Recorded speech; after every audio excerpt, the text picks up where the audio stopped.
Bonjour à tous, bienvenue sur votre émission Ce qu'il fallait démontrer, la tribune d'analyse de l'actualité nationale. Anissé Kalosoke, bonjour. Bonjour Tanguy. Mesdames et messieurs, on aura trois sujets à évoquer lors de nos échanges. On va évoquer un peu le constat progressif qui s'installe, à savoir le pouvoir qui sera partagé depuis le sommet jusqu'à la base par deux partis politiques, notamment le Bloc républicain et l'Union progressiste Le Renouveau. Quels pourraient en être les impacts sur la bonne santé de la démocratie et surtout le développement? On va en parler. On parlera aussi de ce qui fait l'actualité depuis ce mercredi, le lancement officiel de cette projection jusqu'à hauteur de 2060 de la politique de développement du Bénin.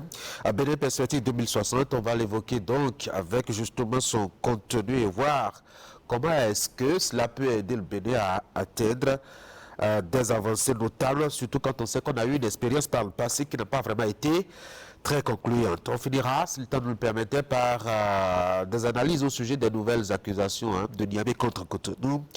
Le général Tiani, celui qui gouverne le Niger depuis quelques années maintenant, a sorti dernièrement pour accuser assez ouvertement et vertement trois pays, le Bénin, la Côte d'Ivoire et la France, d'être à l'origine d'une attaque contre l'aéroport international de Niamey. On va analyser un peu et contextualiser les propos du militaire. On va commencer par le premier sujet, notamment avec ces deux partis politiques qui s'annoncent pour se partager tous les pouvoirs. Au Bénin, je peux parler de pouvoir politique, bien évidemment. Pour ce qui est du pouvoir législatif et du pouvoir décentralisé, c'est déjà acté. L'Union progressiste, le Renouveau et le Bloc républicain, sont les deux partis qui siègent à l'Assemblée nationale et qui se partagent les 77 communes du Bénin. Anissé Kalosoke, parlons de monopartie, simplement, non? Puisque les deux partis soutiennent une politique et un homme et une vision. Oui, on pourrait effectivement dire que c'est une assemblée qui a une seule couleur. Ouais. Mais il se trouve que les deux partis qui composent l'Assemblée nationale aujourd'hui sont quand même, à mon sens, en rivalité. L'un voulant absolument montrer qu'il a une hégémonie sur l'ensemble du pays et l'autre qui le challenge, voulant démontrer qu'il peut également être le premier.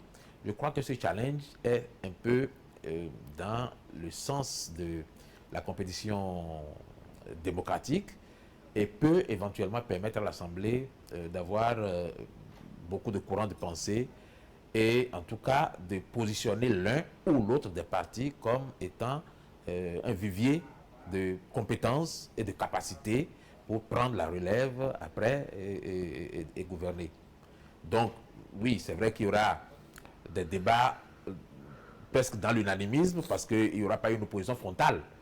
Mais l'essentiel n'étant pas l'opposition frontale, mais la construction qui nous mène tous ensemble vers un horizon que nous allons définir tout à l'heure, 2060, et qui aujourd'hui est envisagé comme une contribution des uns et des autres pour aller ensemble dans la même direction et aller vite, évidemment, dans la même direction parce que l'opposition, telle que comprise hier, nous avait donné une certaine vivacité démocratique, mais sur le plan du développement du pays, il y a quand même eu pas mal de retard. Mais en cela, est-ce qu'on peut dire vraiment que la démocratie vit? C'est une façon de faire la lecture. Moi, je dis, est-ce que la démocratie vit ou elle ne vit pas? La démocratie d'hier ne vit plus. Ça, c'est clair. Est-ce que c'est une démocratie, ce qui est en train de s'installer là? La démocratie, je pense qu'on peut chacun peut l'écrire et l'adapter à sa sauce. Ah oui? Je pense que c'est ce qui est important. Parce que tous les pays qui nous entourent, tous les continents qui nous entourent ont quelque part pris quelque chose à la démocratie et ajouté les ingrédients locaux. Les Chinois l'ont fait, les Russes l'ont fait, les autres également. Donc, mais je pense que l'Africain, jusqu'à présent, a toujours considéré que ce qui vient d'ailleurs doit être copié in extenso, point par point. Et à mon sens, le fait de vouloir tropicaliser, si vous voulez, la démocratie ou la béniniser n'est pas une mauvaise chose en soi si ça permet effectivement que le pays avance un peu plus rapidement et de manière plus harmonieuse. Oui. Est-ce que la démocratie, pour en juger de la pertinence et de l'efficacité, doit être mesurée à l'aune des infrastructures que l'on met en place ou bien à l'aune du profil du citoyen qu'on construit? Parce que généralement, on a l'impression que quand on dit un pays avance, c'est fondamentalement lié justement au nombre de routes qu'on a construites, au nombre de ponts qu'on a installés, et puis ça s'arrête là. Je pense que quand on regarde partout dans le monde, les indicateurs pour le développement, généralement c'est ça. Quand vous arrivez dans un pays et que vous considérez que c'est un pays développé, ce n'est pas parce que vous êtes sûr que les gens mangent à satiété, mais c'est à cause de ce que vous voyez autour de vous. C'est ça. Donc on en est arrivé aujourd'hui à considérer que le développement, c'est ce qu'on voit. C'est la modernité, c'est le progrès dans l'ensemble. Même si je suis d'accord avec vous pour dire qu'il ne faut pas oublier quand même que des hommes affamés dans une tour de verre, ça ne fait pas vraiment un bel effet. Donc, il faut effectivement travailler également sur l'homme. Et je pense que les études, perspectives et la vision qui est projetée pour 2060 prend un peu en compte ces choses-là. Et à mon sens, c'est un tout, le développement. Et la vision qui n'intègre pas le tout et qui ne met pas l'homme au centre du développement est une vision tronquée. Par conséquent, je ne sais pas si dans les détails, ceux qui vont succéder à Patrice Talon vont travailler dans ce sens, mais dans la projection, je pense que sur le papier en tout cas, il y a une belle projection pour les années prochaines. Vous avez parlé de tropicalisation, de béninisation de la démocratie. Est-ce que ce n'est pas un alibi, un argument, mettons, pour mettre en place des choses dont les contours sont incertains et incompréhensibles? Quand je regarde un peu l'Afrique, le continent, ce qui se pratique n'est fondamentalement pas une démocratie, en tout cas, à part les rendez-vous électoraux. Oui. Ce n'est pas de la démocratie où on a des partis uniques qui ne disent pas leur nom, on a l'installation de la pensée unique, etc. Est-ce que c'est ça la démocratie à l'africaine? Oui, c'est la démocratie à l'africaine, comme vous dites, parce que il est difficile de faire la démocratie occidentale et de l'implémenter de façon tout à fait satisfaisante sur un continent. Pourquoi ça? Attendez, pourquoi pensez-vous que partout ça échoue? Il y a bien une raison à ça. Parce qu'on a peut-être des citoyens qui n'ont pas compris pourquoi est-ce que la démocratie existe et comment est-ce qu'elle doit fonctionner. Donc, c'est une lacune à combler. Il faut avoir des citoyens qui comprennent. Donc, c'est une lacune à combler. Par conséquent, vous verrez que, moi, il y a autour de nous, il y a des gens qui sont radicaux. Hein. Ils ont choisi depuis longtemps de fermer le robinet de la démocratie et d'ouvrir les portes ailleurs. Ah ouais? Donc, si nous sommes encore en train de parler de démocratie et que nous trouvons les moyens de rectifier ce qui peut l'être, de corriger ce qui peut l'être, tout en restant dans le socle principal de la démocratie, c'est mieux que ceux qui, à la fin, finissent par se radicaliser et Oui, dire c'est là justement le danger, c'est-à-dire qu'on ne sait pas où est la limite. Quand on veut africaniser, qu'est-ce qu'on change, qu'est-ce qu'on ne change pas, au nom de qui on change, avec qui on s'entend pour changer, et jusqu'à quel niveau on change pour continuer à dire qu'on est toujours dans la démocratie. C'est ça le problème. Je pense que quelque chose est en cours depuis 2016. Et ce quelque chose crée des frictions justement parce que certaines personnes se disent tant qu'on ne fait pas exactement ce qu'on faisait hier, il y a problème. Et c'est pour ça qu'il y a des frictions. Parce que tout le monde ne comprend pas ce qui est en train d'être implémenté aujourd'hui, en train d'être construit aujourd'hui pour l'avenir. Et moi, je pense que la lacune principale de ce système, justement, c'est de ne pas avoir suffisamment communiqué pour que tout le monde s'accorde au moins sur ce que nous voulons faire ensemble, là où nous allons. Et je pense qu'il n'y a pas eu suffisamment de communication autour, si bien que d'aucuns sont braqués sur les positions d'hier en se disant on ne bouge pas, parce que dès qu'on fait 2 pas en avant, c'est qu'on est en train de violer toutes les lois qu'il y avait hier et qui nous donnaient l'espérance par rapport à la démocratie. Aujourd'hui, qu'est-ce que nous mettons devant? Moi, je pense que la question fondamentale qu'on se pose aujourd'hui, c'est quel pays allons-nous laisser à nos enfants? Pas quelle démocratie allons-nous laisser à nos enfants? Quel pays? Ça fait une grande différence. La démocratie est partie intégrée et intégrante, justement, de ce qu'on doit laisser en tant que pays à nos enfants. La démocratie est un moyen pour arriver à réaliser des objectifs. Et ce moyen peut être adaptatif. Et c'est ça, je crois que c'est sur ça que ceux qui gouvernent aujourd'hui et ceux qui sont opposés, je crois que c'est sur ça qu'ils ne s'accordent pas. C'est un moyen adaptatif. On ne peut pas dire qu'il n'y a rien à y changer, il faut tout prendre comme c'était, comme on l'a copié ailleurs et avancer. Aujourd'hui, je pense qu'on est en train de corriger certaines choses qui ne remettent pas fondamentalement en cause le socle, comme je vous dis, de la démocratie. Certains disent que les libertés sont confisquées. Il y a longtemps, les syndicats se sont trouvés dans des camisoles bien coincées. Même les réunions à deux doivent avoir des permissions selon le code pénal. On a vraiment fait main basse à la limite sur la liberté. Ah, absolument. Peut-être que la vis a été serrée, un peu trop, oui. Mais il fallait quand même, et nous sommes tous d'accord là-dessus, il fallait quand même commencer par serrer la vis parce que hier c'était un peu trop ouvert.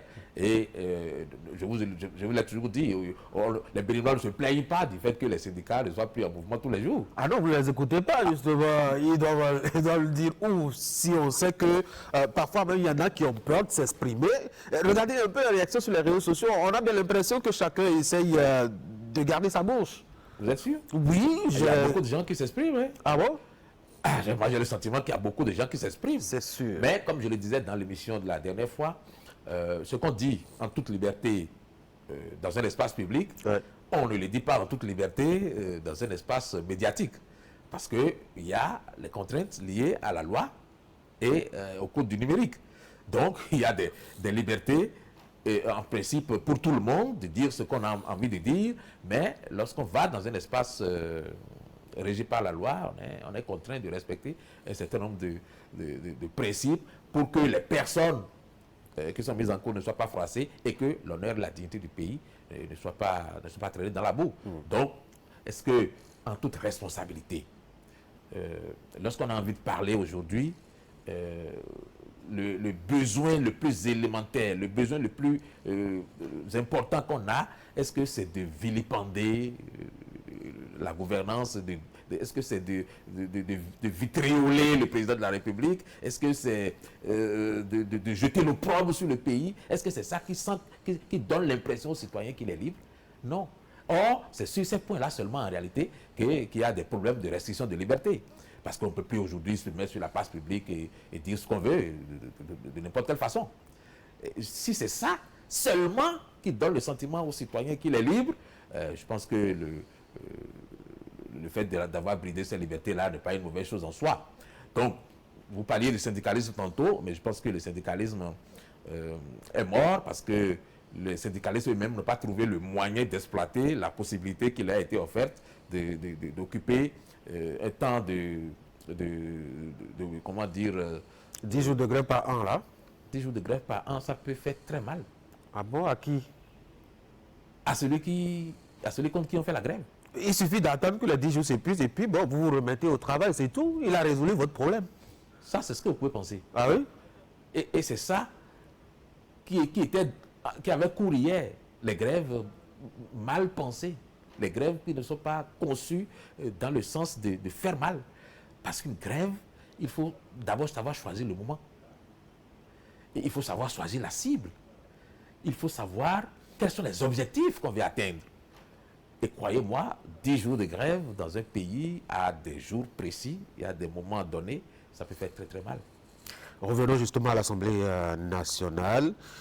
Vous y voyez des possibilités de débat démocratique. Vous aviez évoqué des compétitions, mettons, au plan politique, qui va être premier ou deuxième. Est-ce que c'est cela qui assure, je dois dire, l'objectivité, la pertinence et le débat libre autour des sujets de développement? Parce que si l'UPR est premier ou que le BR est troisième ou je ne sais trop quoi, ce n'est pas encore ça le débat démocratique au sein de l'Assemblée nationale. Et c'est de ça que les Béninois ont peur, qu'on ait l'impression que ces deux partis politiques, en fait, en un, qui votent les lois tranquillement, sans forcément qu'il y ait un débat de fond, et qui nous évite justement d'avoir affaire à des lois qui sont remises en cause, comme on en a vu par le passé, le code électoral et tout le débat qui s'en est suivi, etc. Qu'on n'en ait pas à se retrouver face à des lois de ce type-là. C'est ce que les gens craignent avec cette Assemblée nationale qui s'annonce.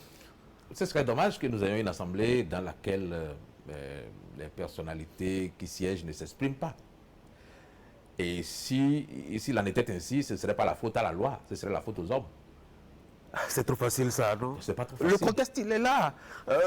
Vous le savez, un militant ne peut pas parler sans avoir demandé à tous les membres de sa hiérarchie politique l'autorisation. Quand c'est comme ça, il ne peut pas faire le débat à l'Assemblée nationale. Vous savez, chacun sait dans quoi il s'engage et chacun sait les principes sur lesquels il fonctionne. Si vous ne vous sentez pas à l'aise dans une situation donnée, vous ne vous mettez pas dedans. Ah oui. Et si vous êtes accroché à des privilèges, si vous êtes accroché à des rentes, il est évident que quel que soit le bagage intellectuel que vous avez, quelle que soit la capacité que vous avez à proposer, vous ne direz rien. Donc, moi, je pense que ça dépend des hommes. Parce que la conviction, la force de la conviction ne peut pas être éteinte tout simplement parce qu'on est dans un parti qui soutient le chef de l'État. Dans un parti qui soutient le chef de l'État, on doit pouvoir dire ce que nous faisons est bien. Mais nous pouvons faire comme ceci et comme cela pour que ça aille mieux. En fait, c'est ça le sens du vrai débat, c'est de proposer ce qu'on pourrait faire pour améliorer. N'est-ce pas? Si le sens du vrai débat, c'est juste de dire vous ne foutez rien du tout, tout est zéro, nous rejetons tout, c'est pas intelligent non plus et c'est pas ça non plus qui construit. C'est pas de ça qu'il s'agit, c'est-à-dire. Maintenant, à l'intérieur des partis politiques, il doit pouvoir y avoir des courants qui s'expriment et qui permettent de recueillir un certain nombre d'amendements à chaque fois qu'on veut voter une loi pour l'améliorer. Ce n'est pas parce que quelqu'un dit je suis de l'opposition que par ce fait-là, seul, il se retrouve avec une intelligence particulière. Non, ce sont les mêmes personnes qui sont aussi bien dans la mouvance que dans l'opposition. Mais qui pensent autrement. Ils ne pensent pas autrement. Ils pensent autrement, non, justement, parce que... désolé, hein, je n'ai pas, un exemple sous la main, à part le code électoral. Certains ont dit la question de 10%, 20%, etc. va être une question qui va nous conduire à des situations vraiment pas très intéressantes, liées justement à la qualité de la démocratie. Ils l'ont dit, ils étaient en minorité, on les a écrasés, on a voté, on est passé, et on a vu les situations qui s'en sont suivies après. Mais Tanguy, la démocratie, c'est aussi ça, la loi de la majorité. C'est-à-dire que pas parce que vous êtes... Ne pas écouter du tout la minorité, l'écraser est passé. Est-ce que c'est ce qui a été fait? Oui, je crois à l'Assemblée nationale la dernière fois, moi je pense qu'au cours de la dernière législature, il y a eu beaucoup d'amendements qui ont été pris en compte venant de l'opposition. Hein. Sur le code électoral, le tout dernier. Ah, sur le code électoral, oui. Le tout dernier. Ah si, ah, oui, il y a un certain nombre d'amendements qui ont été intégrés. Qui sont venus de l'opposition. Mais, évidemment, il y a des points sur lesquels il n'y a pas eu de concession. Et c'est peut-être de ça que vous parlez. Quand vous parlez des pourcentages, oui, c'est des points sur lesquels il n'y a pas eu de concession parce que la majorité présidentielle avait son texte et ne voulait pas en démordre. Ça, je suis d'accord avec vous, mais même dans une assemblée où il y a une opposition construite et bien structurée, ces choses-là arriveront toujours parce que c'est une question de majorité. Mais au moins, il faut que ça existe. Oui, je suis d'accord avec vous. Et c'est pourquoi il dit, dans un parti politique, ça doit pouvoir exister. Aujourd'hui, vous savez, Tanguy, ce n'est pas de franchir les étapes rapidement et de se considérer comme un pays qui a le même niveau d'organisation que les pays qui ont mis 400 ans, 500 ans à en arriver là, qui fait que nous sommes un grand pays. Nous avons aussi un apprentissage à faire. Il ne faut pas l'occulter. Nous avons un apprentissage à faire. Il ne faut pas l'occulter. Les autres ont profité de nos ancêtres pendant 400 ans pour construire leur pays. Les autres ont profité de nos ancêtres pour leur imposer des heures de travail qu'on n'imposerait qu'à un animal. Et ça a développé leur pays pour arriver à un stade où ils peuvent se dire après, bon, maintenant c'est 35 heures de travail et après on fait la grève. Nous, personne ne nous a aidé à construire notre pays. Oui, mais est-ce qu'on ne peut pas dire la même chose concernant justement le rythme de développement aussi? Parce qu'on a l'impression depuis 2016 qu'on est vraiment pressé d'atteindre un stade donné. Et qu'on a accumulé trop de retard depuis 2016. Par rapport à qui? Par rapport à quoi? Parce que le retard par rapport aux autres pays est considérable. Nous sommes dans un village planétaire. Et ça ne concerne pas la démocratie par contre? Parce que vous l'aviez dit, la démocratie a été construite pendant longtemps dans d'autres pays.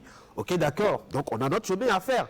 Autant aussi le développement doit avoir un rythme pour ne pas être un développement bâclé, imposé et mettons à rythme militaire. Vous savez comment les Chinois ont construit les pays? Ah, moi, je n'ai pas vraiment ce sont les rares pays qui n'ont pas connu d'esclaves.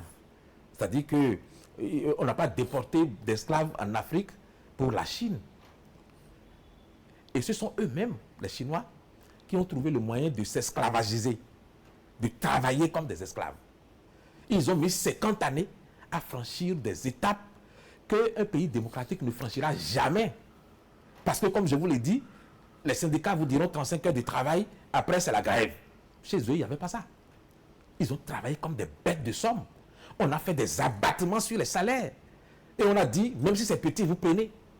Et vous faites ce que vous avez à faire. Donc, ceux qui se sont rebellés. On a écrasé, on a massacré. Mais le résultat est là. C'est qu'aujourd'hui, la Chine a atteint un niveau qu'on n'atteint que parce qu'on travaille. On ne peut pas atteindre ce niveau-là autrement que par le travail. Est-ce que le prix n'est pas trop fort? C'est le prix à payer. Est-ce qu'il n'est pas trop fort? Si vous connaissez un autre exemple par lequel, en faisant la promotion des valeurs démocratiques, on est arrivé à être un grand pays, dites-moi si vous connaissez un exemple. Ceux qui font la promotion aujourd'hui de la démocratie comme étant un système de gouvernement, qui ont atteint des performances en matière démocratique, ils ont profité de nos esclaves, de nos ancêtres comme esclaves. La France, dans les plantations antillaises, nos ancêtres ont fait un travail d'animaux. Ce sont les animaux qu'on utilisait de la même façon que les hommes. Et ça a permis de construire les grands édifices que vous voyez aujourd'hui. Parce que si vous faites attention, vous verrez bien que les plus grands édifices qui existent en Occident n'ont pas été construits au cours du 19e siècle ou au cours du 20e siècle. C'est avant. Quand on pouvait utiliser un homme à travailler 20 heures sur 24, c'est à ce moment-là que ça a été construit. D'accord? Donc, après, quand on a fait tout ça, on peut, relâcher en disant, on desserre la ceinture et puis, on se donne quelques libertés et on continue. Nous n'avons pas ici tout ce qu'il faut pour l'instant pour nous donner le privilège de vivre les mêmes libertés que ceux qui ont pendant longtemps utilisé nos ancêtres privés de liberté à travailler à leur place. D'accord? Donc, c'est pourquoi je vous dis, si vous trouvez un pays, en dehors de Singapour par exemple, un pays dans lequel c'est en faisant la promotion des droits qu'on est arrivé à être un pays développé, je veux bien savoir lequel. Quand on n'a pas utilisé la main-d'œuvre de l'esclavage, il faut travailler soi-même comme des esclaves. C'est la seule condition pour avoir le même niveau, en tout cas pour concurrencer un peu ceux qui sont autour de nous, parce que nous sommes sur la même planète.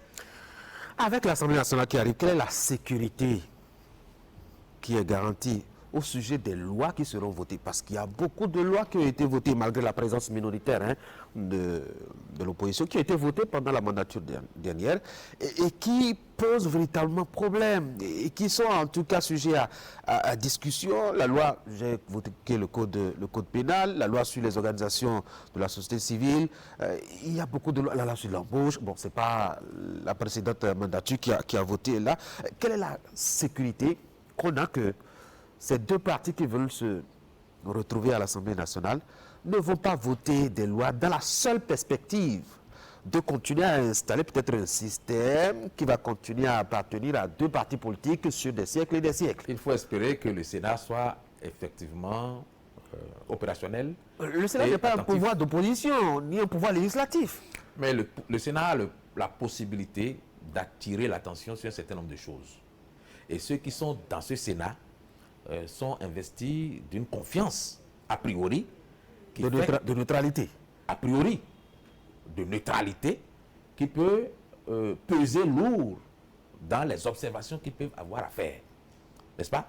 Donc, lorsqu'une loi est votée et que manifestement elle pose problème, pense qu'on Le Sénat va demander qu'on une relise. deuxième lecture, Oui. en faisant des propositions pour dire corriger ceci, corriger cela, ça ferait davantage... Dans la perspective que le président qui sera élu le 12 avril, à l'issue de la consultation du 12 avril, dans la perspective qu'il soit, enfin, de cette mouvance-là, ou qu'il s'agisse de la confiance et la solidarité et l'adhésion de vision de ces deux partis politiques, et qu'ils s'inscrivent dans la dynamique vraiment de faire installer une dynastie à la tête du Bénin. Une dynastie. Oui, une dynastie à la tête Vous y allez du Bénin. Ça fort. peut se faire. Hein? Beaucoup de pays africains y sont arrivés d'une manière ou d'une autre. Voyez-vous, ils sont passés aussi par des lois à l'Assemblée nationale qui progressivement a pu créer les conditions. Et que ce soit dans cet objectif-là, quelle est la capacité du Sénat à freiner justement l'élan de ce président-là, quand on sait que bon, les partis politiques, souvent, quand ils sont de la mouvance, sont toujours très disponibles pour les ambitions du Je président. suis de ceux qui croient que les hommes ne perdent pas complètement le sens des réalités parce qu'ils ont des intérêts à défendre aujourd'hui. Je suis de ceux qui pensent que nous avons quelque chose aujourd'hui qui ressemble à un ordre établi, mais qui peut être complètement renversé, dans la mesure où il sera nécessaire de le faire. Je considère que depuis que nous sommes entrés à l'ère du renouveau démocratique, tous les présidents qui ont été élus ont toujours travaillé à avoir leurs hommes à eux pour diriger le pays. C'est-à-dire que, quel que soit le président considéré, les hommes avec qui il prend le pouvoir ne sont pas les mêmes, forcément, avec lesquels il gère le pouvoir. C'est pour ça que, pour avoir, on va dire, une machine à gouverner, Nicéphore Soglo avait fait créer la Renaissance du Bénin. Malgré qu'il avait beaucoup de partis qui le soutenaient, il s'est dit non, je veux mes hommes à moi. Il me faut mes hommes à moi. Et il a créé la Renaissance du Bénin. N'est-ce pas? Mathieu Kérékou n'a pas fait pareil. Lui, il y avait aussi beaucoup de partis qui le soutenaient et de façon inconditionnelle. Lui, il a préféré mettre tous ces partis-là ensemble en créant l'union du Bénin du futur. N'est-ce pas? Boni Yahi est arrivé, il a été soutenu par beaucoup de partis. Mais qu'est-ce qu'il a fait? Il a créé Force-Cori.Bénin. Vous pensez que ça va arriver avec le futur président? Qu'est-ce qui empêcherait ça? Qu'est-ce qui pourrait l'empêcher? On n'a pas trop... Le président qui sera élu en 2026 peut considérer que les deux partis, bien que étant de bons soutiens, oui, ne lui garantissent pas la fiabilité et la sincérité dont il a besoin pour travailler dans la sérénité. Il peut décider de créer un parti. La loi sur le système partisan n'a pas interdit ça. C'est l'une des faiblesses de la loi d'ailleurs, que des partis peuvent porter le président au pouvoir et lui après il décide que bon, ben, vous savez, merci, c'est gentil, mais je m'en vais créer mon parti pour travailler avec mes hommes. Ce n'est pas exclu. Donc, vous voyez, il y a beaucoup de choses qui peuvent encore se produire.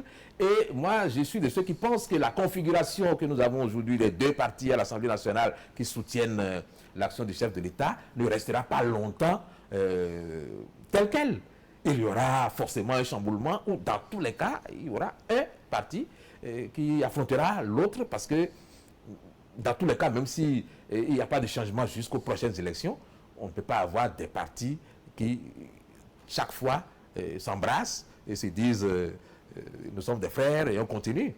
Donc, je pense qu'il y a beaucoup de chamboulements en vue. Ce que nous faisons est une expérience. C'est une expérience qui va connaître des changements, qui va connaître des innovations, qui va connaître de nouvelles créations qui vont faire qu'on finira par trouver la formule qui nous met tous dans une démocratie que nous apprécions.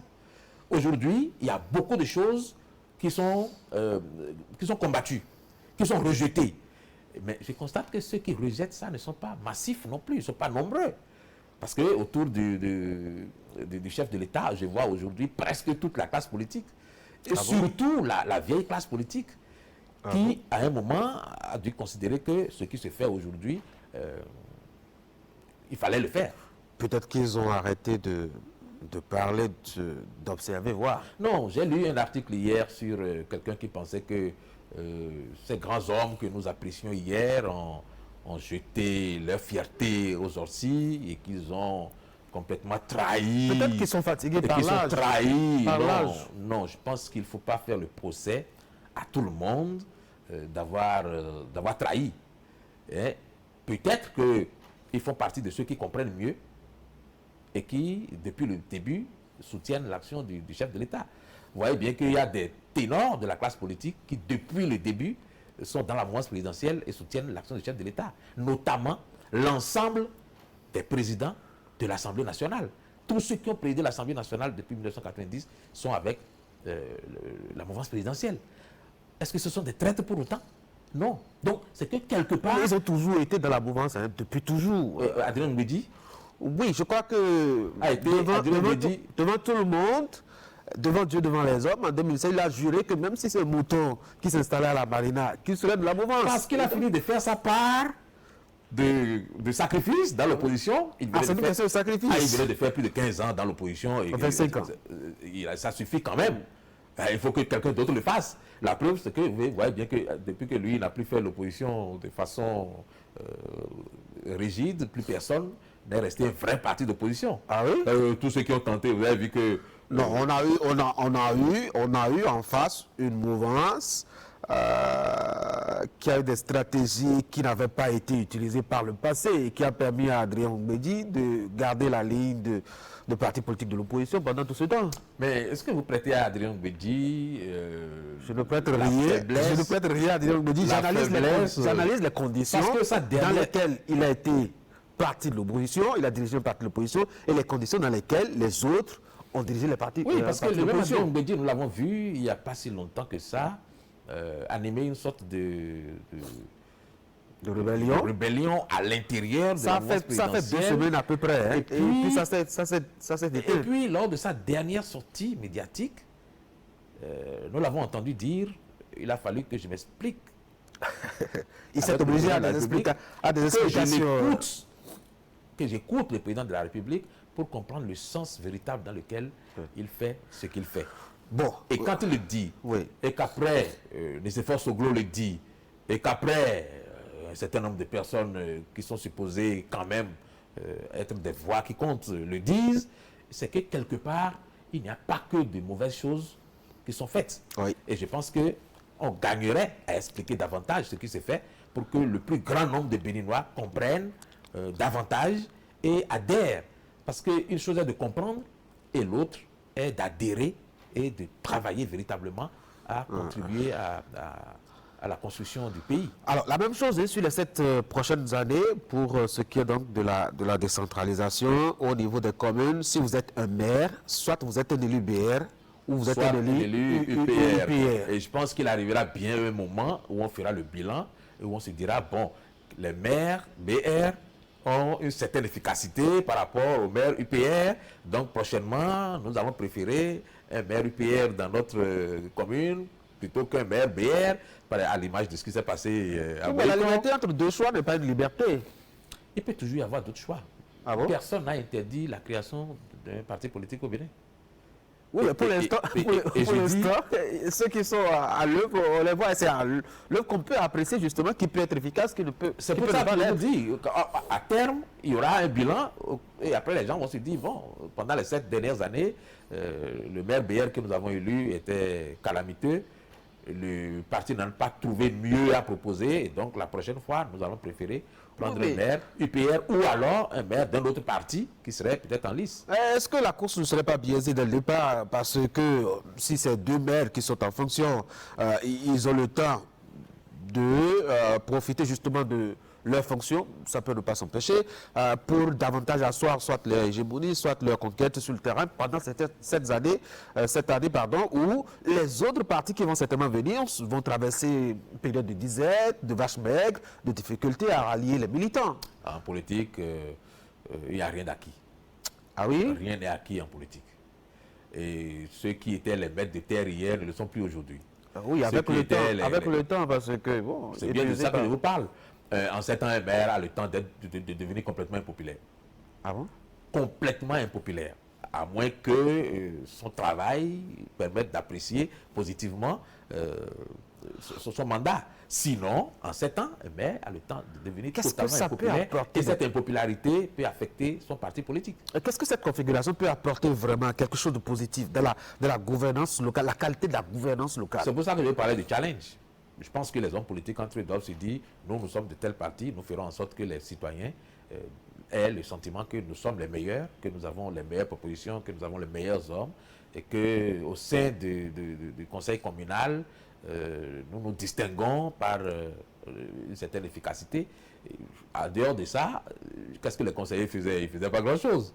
Ils étaient juste dans un rôle de figuration et puis on attendait juste... Non, il y avait quand même le débat démocratique autour des décisions. Il n'y avait pas grand-chose à débattre. Aujourd'hui, les débats sont moins politisés parce qu'on a trouvé la formule pour installer des secrétaires exécutifs qui gèrent la mairie avec une certaine technicité. Donc aujourd'hui, ce n'est plus forcément des arguments politiciens qu'il faut avoir pour... obtenir un marché ou bien pour construire ceci ou cela. Donc, à partir de ce moment, le maire ne s'occupe en réalité que de ce qui relève de l'ordre de ces questions politiques.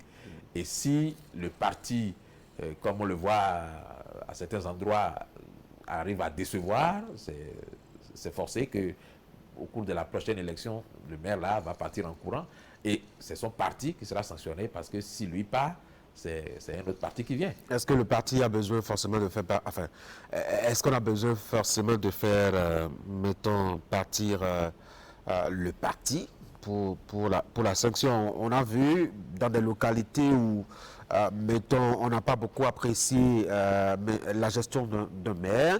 On s'est contenté de mettre d'autres figures, toujours du même parti, en bonne position.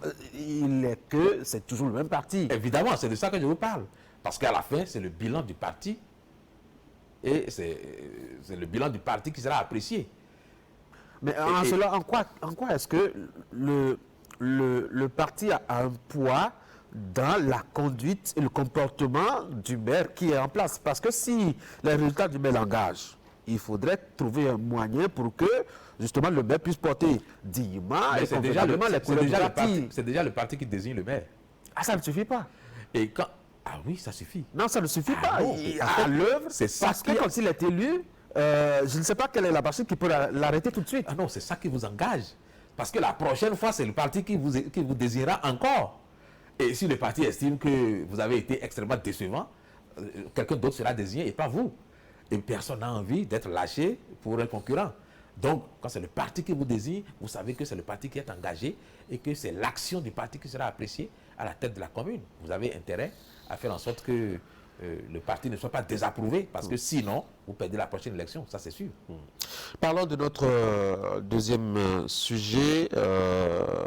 Le mercredi, Cotonou a vu se tenir une cérémonie de lancement officiel, je dois dire, de documents Perspective 2060. La dénomination exacte, c'est Bénévision 2060 à l'AFIA, avec un bout de phrase assez intéressant aussi, hein, l'espandeur pour 2060. Vous avez jeté un coup d'œil sur le contenu. Est-ce que ce n'est pas un catalogue de bonnes intentions et de, si je dis rêverie, les gens ne vont pas beaucoup aimer, de rêves qu'on a mis ensemble pour dire, bon, essayons de voir si nous allons l'atteindre. C'est essentiellement un rêve. Ok. C'est Pas essentiellement... de rêverie. C'est essentiellement... non, ce n'est pas des rêveries. Okay. C'est essentiellement un rêve. Parce qu'on se projette dans un avenir et on se dit, dans 35 ans... nous avons envie d'être ici. Voilà. Et ça, souvent, ça nous avait manqué. Même si nous avons eu Bénin Perspective 2025, les contextes de réalisation ne sont pas les mêmes. Ah bon? Et ici, nous avons une loi. Ce n'est pas qu'une compilation de souhaits, de bonnes intentions qu'on a mis dans un document à l'attention de ceux qui voudraient bien s'en inspirer. Ici, il s'agit d'une loi. La loi 2016, je crois, 2025-16 du 10 juillet 2025, promulguée par le chef de l'État.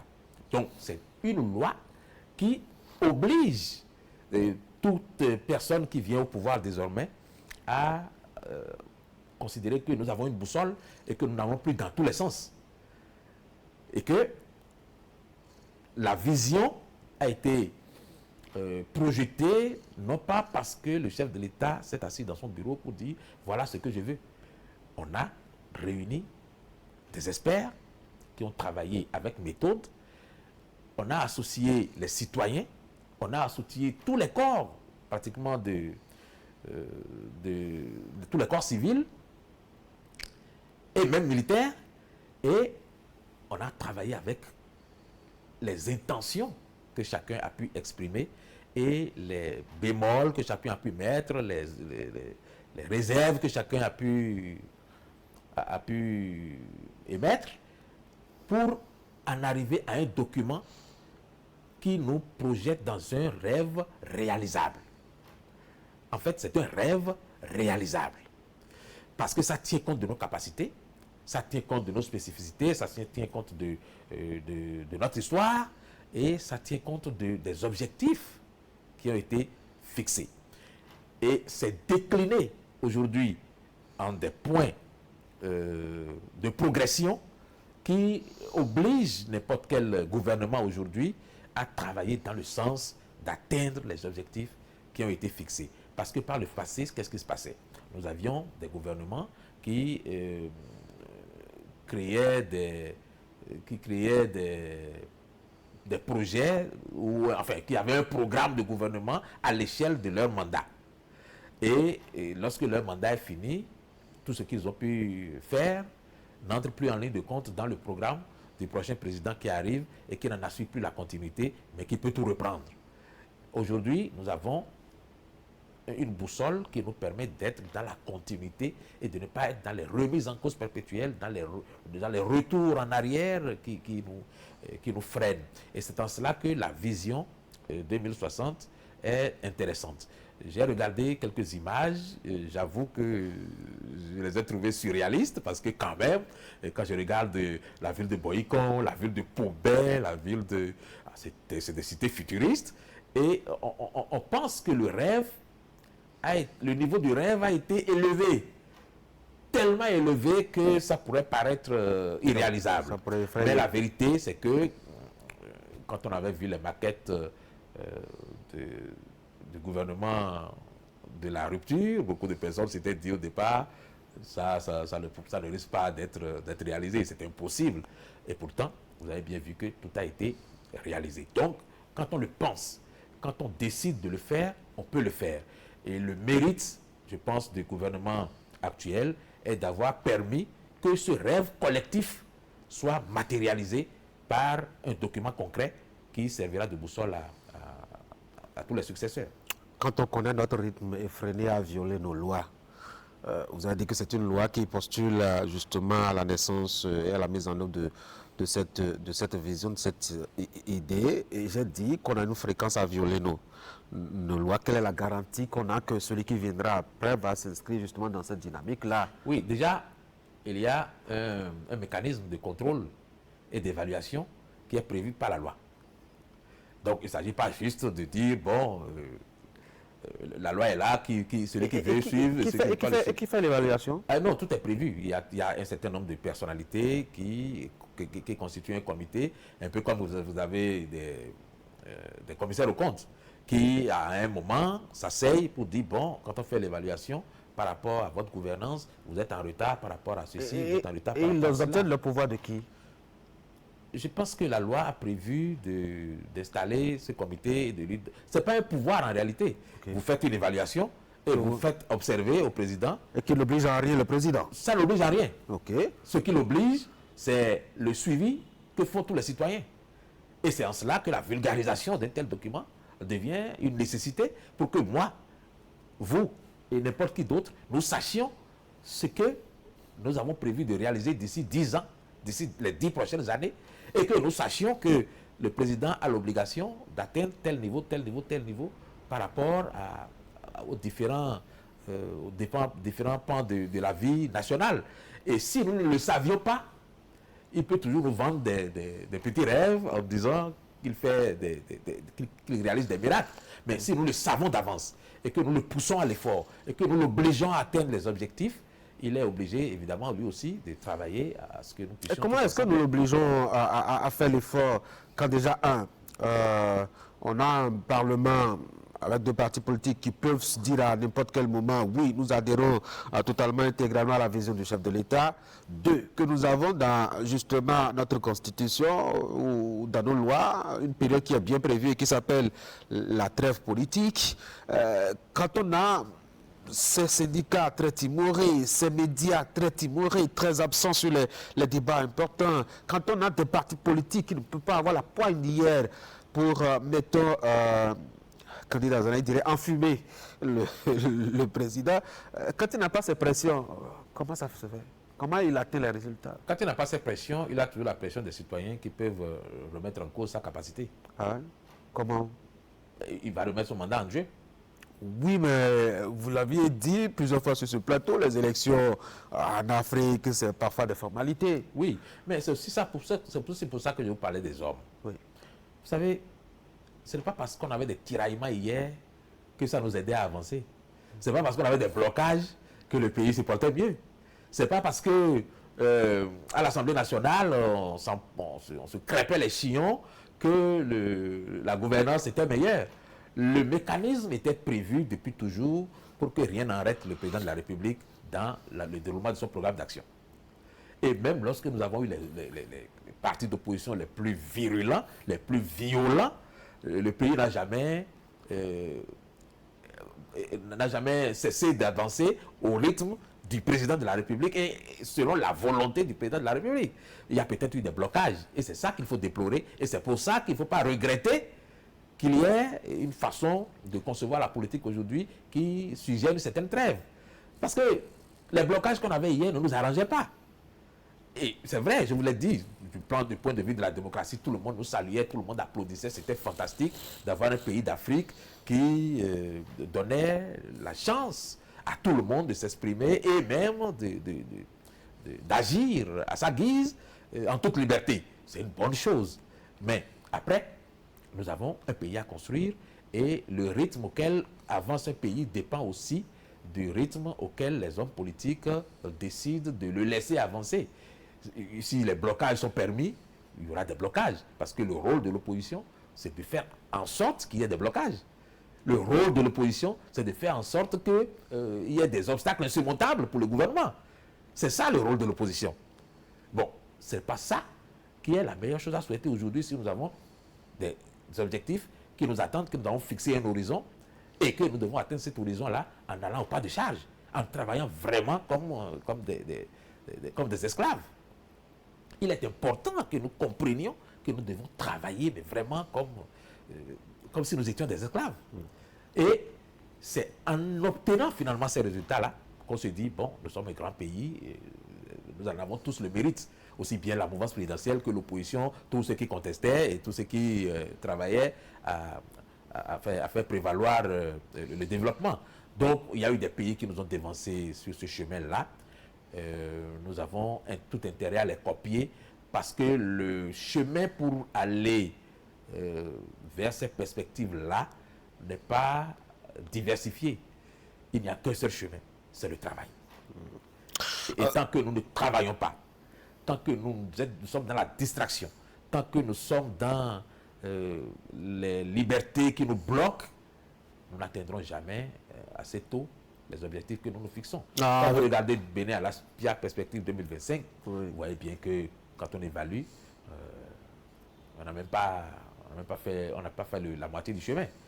Et surtout que ces perspectives avaient été conçues dans le sens de donner des éléments aux gouvernements successifs qui allaient diriger le pays, de puiser des éléments pour faire avancer le pays, mais ça n'a pas été le cas. Pourquoi? Parce que nous avons donné priorité à la politique politicienne et que ça freine tout le reste. Oui, mais avec ce document, on aura bien l'impression que le chef de l'État, le président de la République, n'a pas besoin ou n'aura pas besoin d'un projet de société.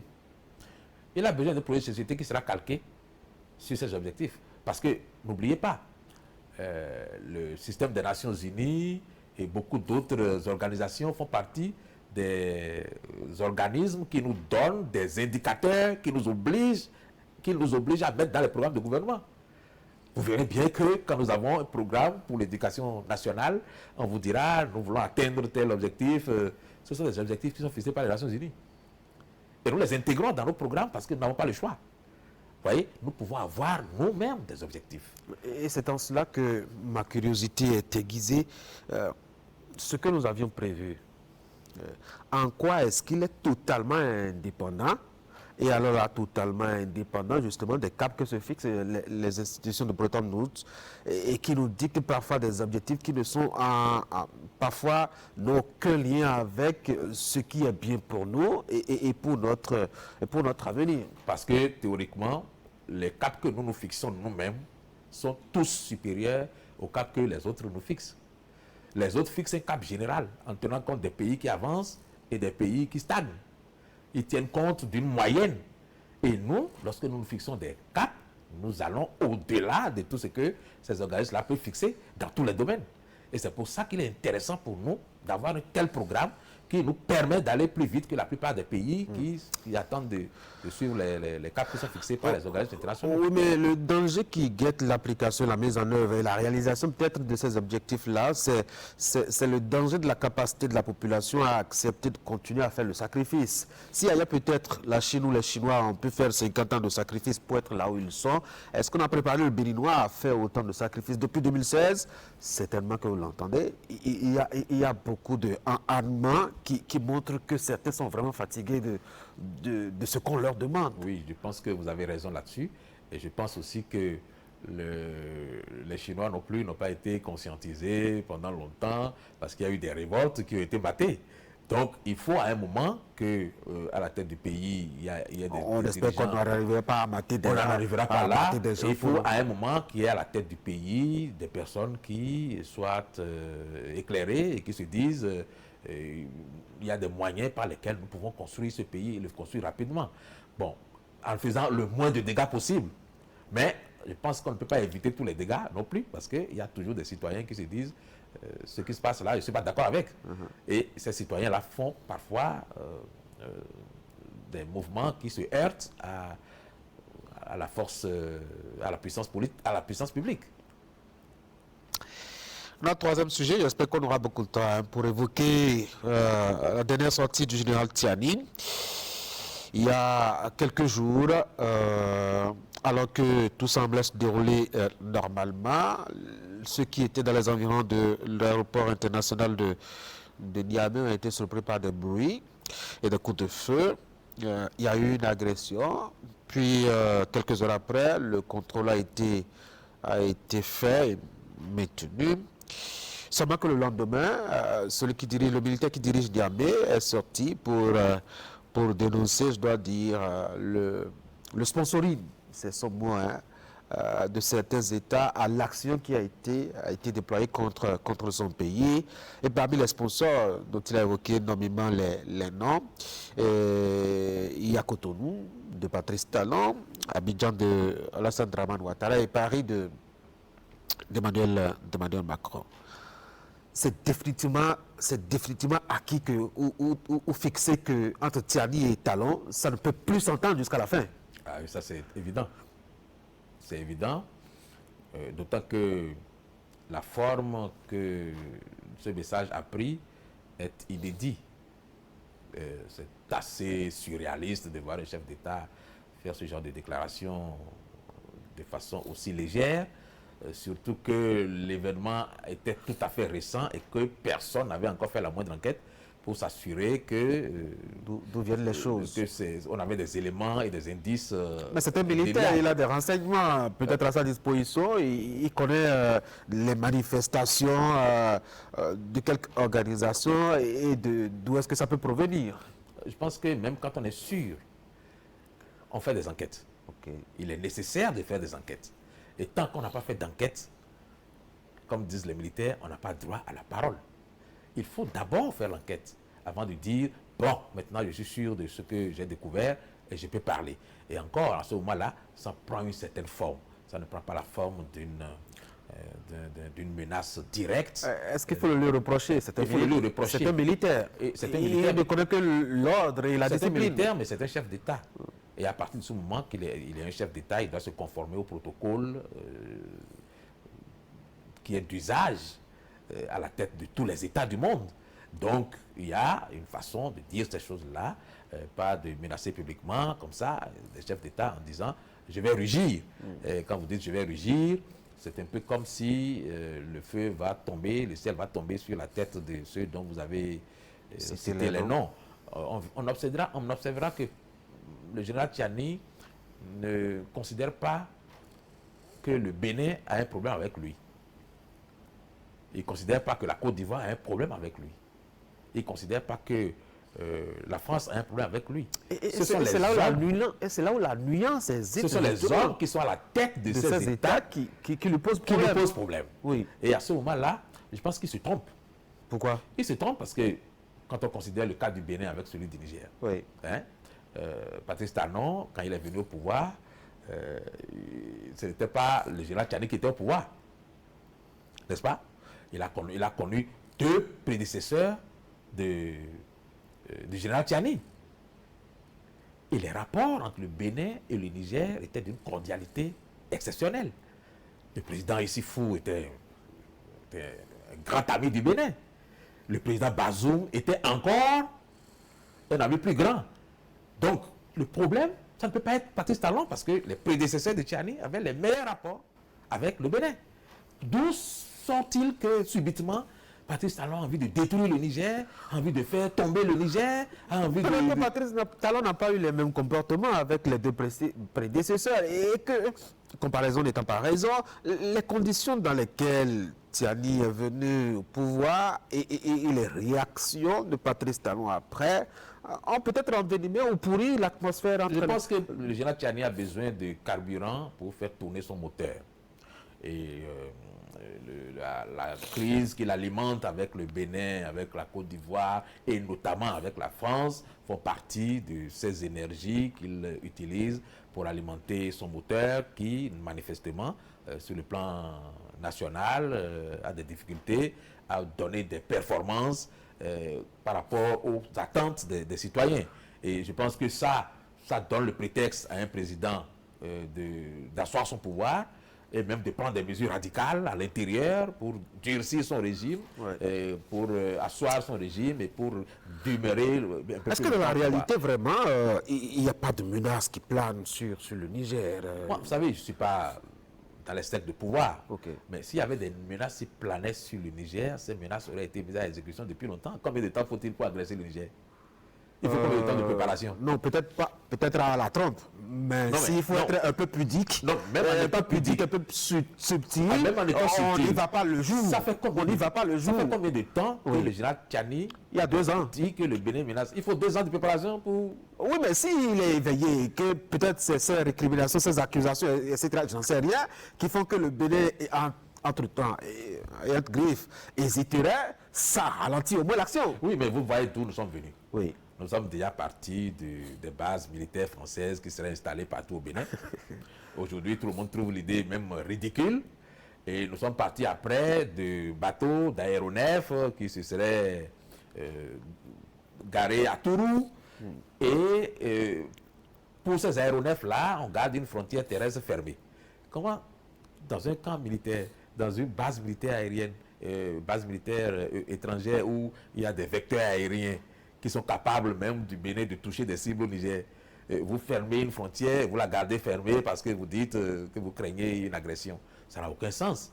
Le Burkina Faso n'a jamais fermé sa frontière avec le Bénin et pourtant les rapports entre le Bénin et le Burkina Faso ne sont pas plus cordiaux qu'avec le Niger. Oui, et il n'y a aucune raison de considérer que le Burkina est moins menacé que le Niger par rapport au Bénin, par rapport à la France. La partie que le Burkina partage avec le Niger, le Bénin, pardon, comme frontière, est une partie en grande insécurité. Donc on peut comprendre que ça va être difficile peut-être, j'en sais trop rien, de faire passer je dis n'importe quoi, des armes et autres, que créerait peut-être Tiani de son côté au niveau donc de la frontière avec le Bénin. Est-ce que la réaction aussi, au-delà de Tiani, la réaction de ces chefs d'État ne découle pas d'une certaine expérience que l'Afrique a déjà vécue avec ses leaders par le passé et l'action que les pouvoirs européens occidentaux ont pu avoir sur le destin de ces leaders-là? Je vais évoquer le Congolais Lumumba, même le Burkinabé Thomas Sankara. On connaît dans quelles conditions un peu il a été assassiné et d'où était venue justement la menace. Il y a eu quand même de ces leaders qui ont été massacrés avec la bénédiction ou bien même sur l'exigence de pouvoir ou de chancellerie étrangère. Même le pouvoir révolutionnaire de Mathieu Kérékou a fait quelques frais à son époque. Quand on a ces expériences par le passé et qu'on ne s'entend pas avec une puissance comme la France, on peut avoir raison de ne pas dormir et de continuer à l'accuser. Et je crois qu'ils ont même raison de ne pas dormir. Oui. Parce que la France n'est pas exemple de reproche dans tout ce que vous dites là. Oui. Par le passé, il y a beaucoup de leaders qui ont été neutralisés parce qu'ils ne se prêtaient pas au jeu politique. Bon, mais est-ce que c'est pour autant qu'on s'en prend aux voisins? Parce que ce que vous dites là, c'est passé par le passé avec tous les présidents dont vous avez parlé là. Ils ne se sont jamais pris à leurs voisins. Oui, parce que c'est justement ces voisins qui ont permis que cela arrive. Vous pouvez avoir un problème avec la France sans que pour autant, parce que votre voisin, lui, a de bons rapports pour l'instant avec la France, il soit considéré comme un allié de la France qui est en train de travailler à vous détruire. L'ami de mon ennemi. Oui, mais c'est une logique qui n'a pas cours lorsqu'on parle d'État. En fait, c'est de ça qu'il s'agit. Parce que les peuples béninois et nigériens sont des peuples frères. Et les considérations politiciennes de cette nature-là n'arrangent personne. Et surtout pas les peuples pour lesquels les dirigeants, théoriquement, travaillent. Et c'est pour ça que moi, je trouve que le Bénin fait même bien aujourd'hui de laisser le fleuve, malgré que la frontière est fermée, de laisser le fleuve ouvert. Et ça permet de transporter énormément de marchandises, de faire transiter énormément de marchandises pour le Niger. Si le fleuve était fermé, je pense que la crise au Niger aurait pris des proportions extraordinaires. Et ça, peut-être que vous ne le savez pas. Donc, le Bénin fait preuve de magnanimité après tous les efforts que nous avons vu le gouvernement faire pour rétablir un certain rapport de confiance entre les deux pays. Le Bénin fait preuve de magnanimité en laissant le fleuve ouvert par lequel passent non seulement les vivres, mais aussi les biens, comme des voitures, les camions et tout ça. Donc, la frontière n'est pas véritablement fermée. Elle n'est fermée que de façon officielle. Et par rapport à ça, moi je vous dis, si tout ce qui transite par le fleuve, il va sans qu'il y ait péril dans la demeure, c'est que même si la frontière était ouverte, il n'y aurait pas péril pour autant en la demeure, parce que tout ce qu'on veut faire transporter aujourd'hui par le fleuve, on peut le faire transporter sans aucun problème. Monsieur Karosuke, merci beaucoup. Merci. Mesdames et messieurs, c'est la fin de cette émission. Merci d'avoir été des nôtres.